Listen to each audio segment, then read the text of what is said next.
que uma medida melhor seja a medida de equilibrar, dosar, moderar. O que você pensa sobre esse assunto, hein? Debate 93. Você está ouvindo Debate 93. Debate 93. Tudo bem, pastor Manassés, eu começo ouvindo o senhor, eu rodo a mesa, os 4 microfones estão abertos para entender o seguinte, se existe o mundo ideal, tá certo? No mundo ideal, que seria, e dentro dessa perspectiva, ou tem um lado ou tem outro, não dá pra gente ficar entre lá e cá, é moderar, olha, beba moderadamente ou não beba. Eu sigo o princípio bíblico. Nós temos mais textos condenando o excesso ou então a bebida que embriaga do que a favor dela, né? Nós temos alguns textos a favor, até Paulo recomendando Timóteo por causa do estômago, né? Exatamente. Como remédio medicinal. Agora, a abstinência que eu defendo, eu sou a favor da abstinência total, até porque eu entendo que qualquer bebida alcoólica, o vinho alcoólico ou outra qualquer bebida, ela tende a entorpecer, mesmo que leve, ela vai me entorpecer. E na medida que eu estou entorpecido, as minhas faculdades mentais perdem o controle sobre a minha razão, sobre o meu ser. E aí, o cristão ele nunca vai perder, nem o Espírito Santo tira o domínio dele sobre o corpo. Então, a partir dessa premissa, a minha tese é que a abstinência total é ideal. Por quê? Porque eu não tenho condições de me avaliar. Vou beber socialmente quantos copos? 2, 3, 4? Ou na hora que eu sinto que já estou tonto, é aí que eu vou parar. Então, para evitar que eu caia, né, na condenação do inferno e fique embriagado, porque embriagado não é do reino do céu segundo a Bíblia, aí eu aconselho aos nossos ouvintes a abstinência total, como também a membresia da igreja que eu dirijo e a mim mesmo. Por quê? Porque eu preciso estar consciente, é o Espírito Santo que deve dominar a minha vida, não a dosagem alcoólica do vinho ou da cerveja. Tudo bem. Companheiros. JR, você sabe que até no meu trabalho secular eu trabalho na área de comportamento. E o que nós temos visto é muitas pessoas nos procurar porque iniciou alguma coisa, não conseguiu se controlar e acabou causando um acidente maior, né? Nós vemos isso ao grande aí nessa campanha que tem aí contra a bebida, né? No volante, quantas pessoas são presas, mas eu só tomei 1 lata, 2 latas, sei lá, uma quantidade X que não pode.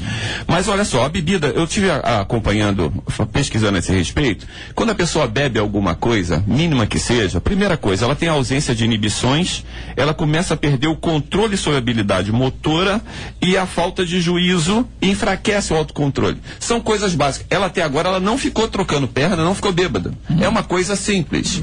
Agora, o pastor até que nos antecedeu falou muito bem a respeito de Paulo indicando a Timóteo que tomasse o vinho por causa da sua enfermidade no estômago, mas o que nós temos que ver, o vinho daquela época, ele era fermentado naturalmente. O teor alcoólico dele era de 8% no máximo. Os nossos hoje passam de 20%.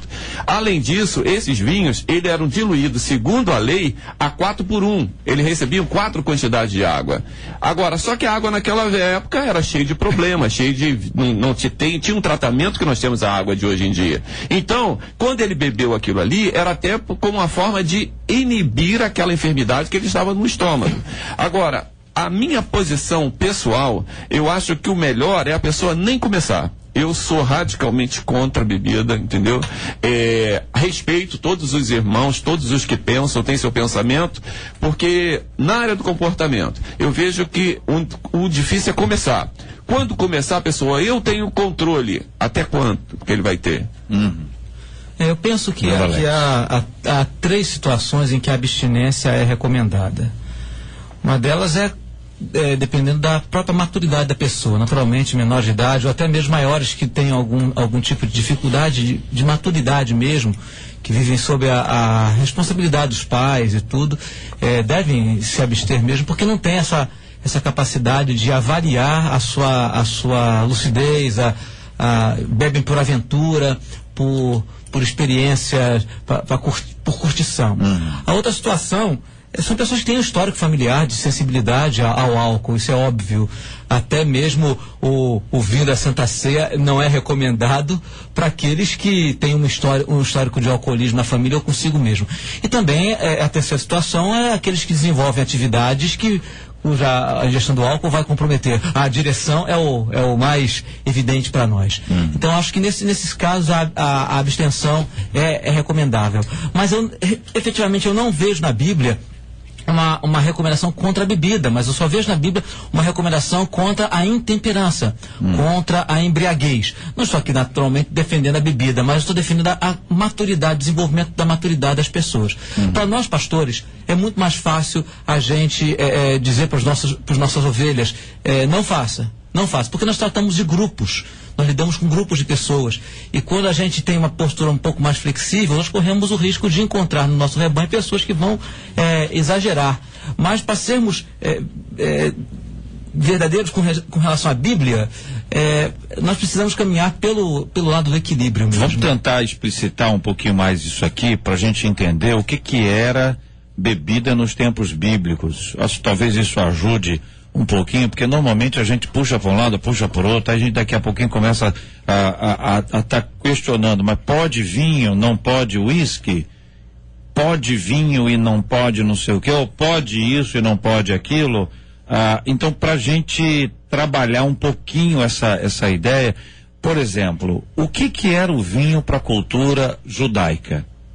Quando a gente diz que Timóteo recebeu a recomendação do próprio apóstolo Paulo, se entendemos que havia vinho na Santa Ceia, na última Páscoa de Cristo, lá quando ele instituiu a ceia, e essa ceia foi instituída e depois repetidas vezes os apóstolos e a igreja primitiva se reuniram e celebraram.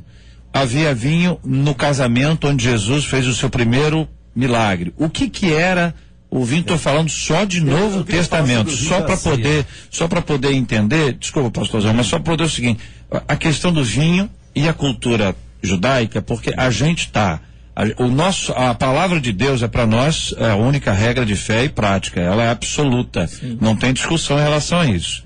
A questão da cultura judaica talvez nos ajude, porque o vinho não faz parte da cultura brasileira. Exatamente. Tá certo? Em alguns países, aqui na Europa, bem próximo de nós na Europa, vinho faz parte. Na cultura portuguesa, por exemplo, vinho comum. Como é que a gente... Está entendendo? Para a gente ter os pés no chão e falar o seguinte, olha, vamos explicar claramente para os nossos ouvintes, e nesse caso aqui para as nossas ovelhas,